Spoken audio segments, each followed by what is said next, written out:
বন্ধুরা, আশা করি ভালো আছো। আমিও ভালো আছি। তো এসে গেলাম রোজ করার মতো তোমাদের জন্য একটা রেসিপি নিয়ে। তো আজকে আমি তোমাদের সঙ্গে শেয়ার করব দেশি স্টাইলের চিলি চিকেন। তো আমি হাড়ওয়ালা চিকেন নিয়েছি। এখানে 1 কেজি চিকেন আছে। চিকেনগুলো ছোট ছোট পিস করে নিয়েছি। চিকেনে অল্প চর্বিও আছে। তো এখন আমি ম্যারিনেশনের জন্য এসে গেছি। এখানে আমি স্বাদ মতো নুন, 1 চামচ আদা রসুন বাটা, 1 চামচ হলুদের পাউডার, 1 চামচ ভরে লঙ্কা পাউডার, 1 চামচ ধনে পাউডার, জিরে পাউডার 1/2 চামচের একটু বেশি,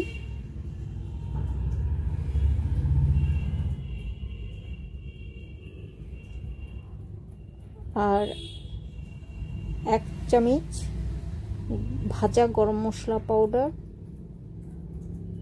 1 চামচ সরষের তেল দিয়ে এখন আমি ভালো মতো করে মেখে নিব হাতে।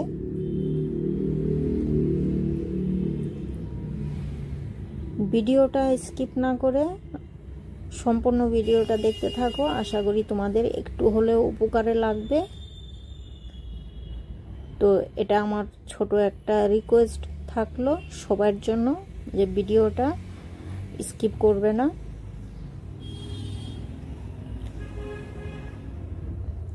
এই তো মশলা মেখে নিয়েছি আমি ভালো মতো করে হাত দিয়ে। এমনভাবে মশলাটা মাখতে হবে যেন প্রত্যেকটা চিকেনের মাংসের ভেতরে মশলা ঢুকে যায়। এখন এটা আমি আধা ঘন্টার জন্য রেস্টে রাখবো। ততক্ষণে আমি এই কাটাকুটিগুলো সেরে নিলাম।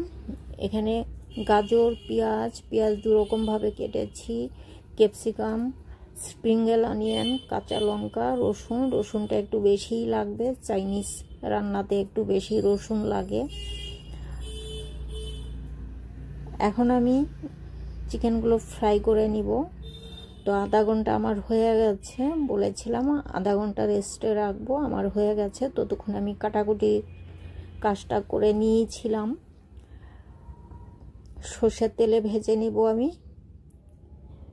খুব বেশি তেলটা গরম করতে যাবে না, যেমন ধোঁয়া উঠে যায় এরকম গরম করলে কিন্তু চিকেনগুলো কালো হয়ে যাবে। এটা একটু মাথায় রাখতে হবে বন্ধুরা। তো সবগুলো চিকেন আমি একটা একটা করে এরকম ফ্রাই প্যানে ছড়িয়ে দিয়েছি। এক পাশ হয়ে গেছে, তারপরে আমি এরকম উল্টো পাল্টা করে নেড়ে দেব।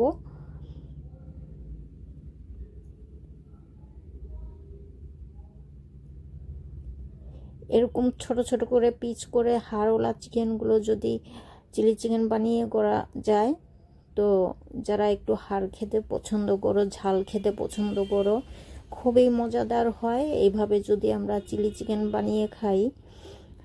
চিলি চিকেন অনেক রকমভাবে বানানো যায়। তো এটা নিজের পছন্দ মতো ইনগ্রিডিয়েন্টসগুলো ইউজ করতে পারো তোমরা। তো চিকেনগুলো আমার ভাজা হয়ে গেছে, এখন আমি উঠিয়ে নিব। খুব বেশি ভাজতে যাবে না, তাহলে শক্ত হয়ে যাবে। এই যে সোনালী কালার হয়ে গেছে, দেখো কত সুন্দর কালার এসেছে। কালারটা এরকমই আনতে হবে, ভেতরে সফট, উপরে কালারটা যেন একদম খুব সুন্দর সোনালী কালার থাকে। করকরে ভাজতে যাবে না, করকরে ভাজতে গেলে শক্ত হয়ে যাবে। এই যে, আর এই তেলের মধ্যেই আমি সসটা বানিয়ে নেব। এখানে আমি পেঁয়াজ কুচি দিয়ে দিলাম। এখানে 2টো পেঁয়াজ কুচি আছে।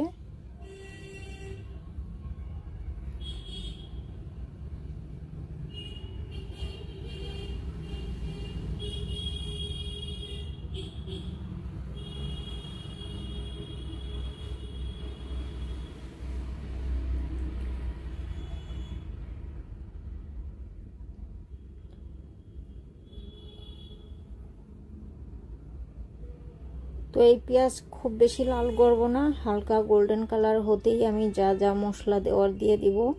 বেশি মশলা এতে লাগেও না। এখানে আমি আদা রসুন বাটা দিয়ে দিলাম। এখন তোমরা বলতে পারো চিলি চিকেনে আবার আদা রসুন বাটা কেন? হ্যাঁ বন্ধুরা, এই চিলি চিকেনটা আমি একটু ঘরোয়া পদ্ধতিতে বানাবার চেষ্টা করছি। ওই যে বললাম দেশি স্টাইলের চিলি চিকেন রেসিপি, এটা আমি আমার মতো চেষ্টা করছি। চিলি চিকেন অনেক রকম পদ্ধতিতে বানানো যায়, তো যেমনভাবেই চিলি চিকেন বানাও না কেন ভালো লাগবেই যদি একটু মন দিয়ে বানানো যায়।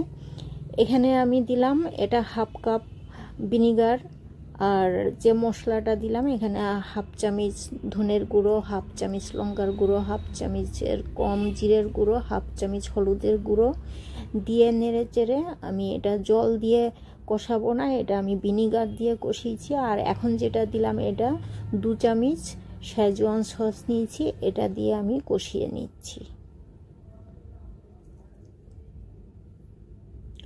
জলটা আমি এখন দেব না, সেই যদি দিতে হয় পরে আমি যখন যদি একটু কর্নফ্লাওয়ার ইউজ করতে হয় তাহলে সেই কর্নফ্লাওয়ারের সঙ্গে আমি জলটা গুলে নেব, এমনি এক্সট্রা জল ইউজ করব না। আর এটা আমি সয়া সস দিলাম। তো এইভাবে এই মশলাটা কষাতে হবে। এই মশলাটা খুব বেশি কষাবার দরকার নেই, কারণ আমি পেঁয়াজ আর তেলের সঙ্গে মশলাটা ভেজে নিয়েছিলাম, দেখেছিলে তোমরা। তো পেঁয়াজ আর তেলের সঙ্গে যখন আমরা মশলাটা ভেজে নেই ওটা স্বাদই অন্যরকম হয়ে যায়, ওটাতে আর বেশি গন্ধ থাকে না। মশলার তো একটা গন্ধ থাকে, সেই গন্ধটা আর থাকে না যখন আমরা তেলের সঙ্গে ভুনে নিই মশলাটা, আর ওই টেস্টটা অনেক বেশি হয়।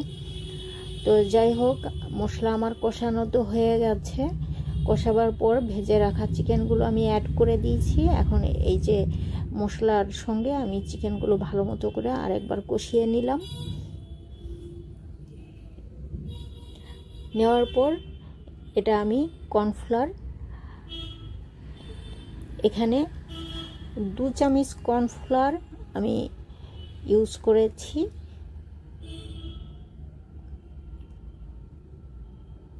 কর্নফ্লাওয়ারের পুরো জলটা আমি দেইনি, আমি হাফ কাপ জল দিলাম, আরও হাফ কাপ জল আমার সাইডে রাখা আছে, আমি আবার দিয়ে দিব। তো আমি আবার দিয়ে দিলাম হাফ কাপ জল। কর্নফ্লাওয়ারের জলটাই দিয়ে আমি এই যে কষিয়ে নিচ্ছি, আর জল লাগবে না এতে, এটা দিয়েই হয়ে যাবে। একটু ঢাকা দিব। যখন আমি ঢাকাটা দিব তখন গ্যাসের ফ্লেমটা একদমই লো করে রাখতে হবে।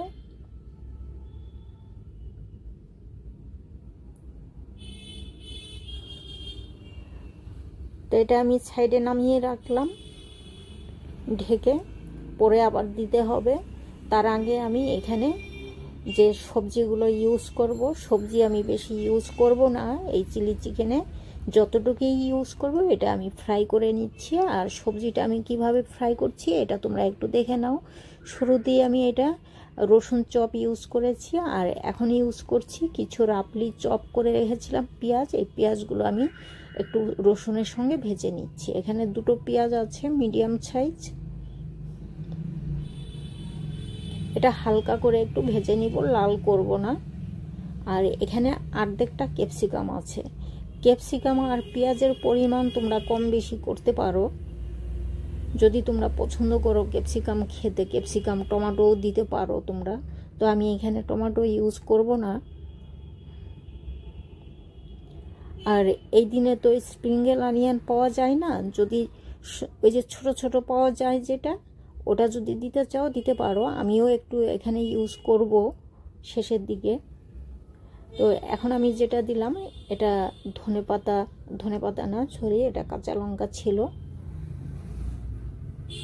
তো এই যে এটা হয়েছে স্প্রিংগেল অনিয়ন, আমি এটা কুচিয়ে রেখেছিলাম।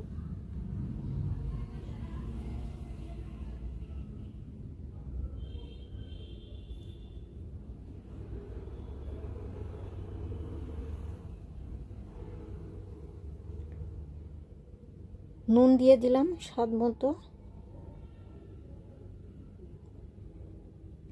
নুন দিয়ে ভালো মতো করে নেড়ে চেড়ে মিশিয়ে দিচ্ছি।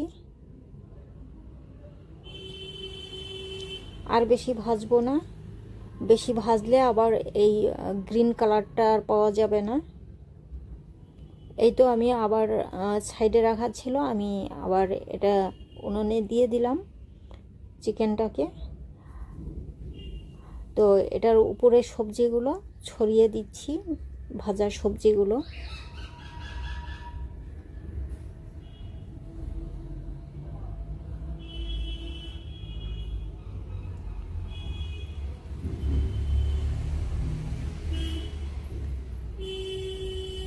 এখন আমি একটু ধনেপাতা ছড়িয়ে দিচ্ছি, আর গ্যাসের ফ্লেমে একদম লো করে আমি একটু ঢেকে দেব।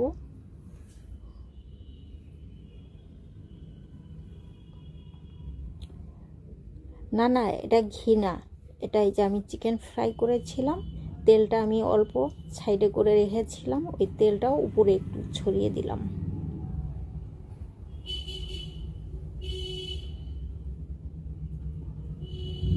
এখন একটু ঢেকে দিব 2 মিনিটের জন্য। তো 2 মিনিট পরে আমি ঢাকনা খুলে দিলাম। এই তো হয়ে গেল ঘরোয়া পদ্ধতির চিলি চিকেন। আমার এই রেসিপিটা যদি ভালো লাগে তাহলে লাইক অ্যান্ড শেয়ার করবে, কমেন্টস করবে, ভালো লাগলেও করবে, না লাগলেও করবে। আর যদি একটু হলেও তোমাদের উপকার লাগে তাহলে আমার চ্যানেলটা সাবস্ক্রাইব করে নিও।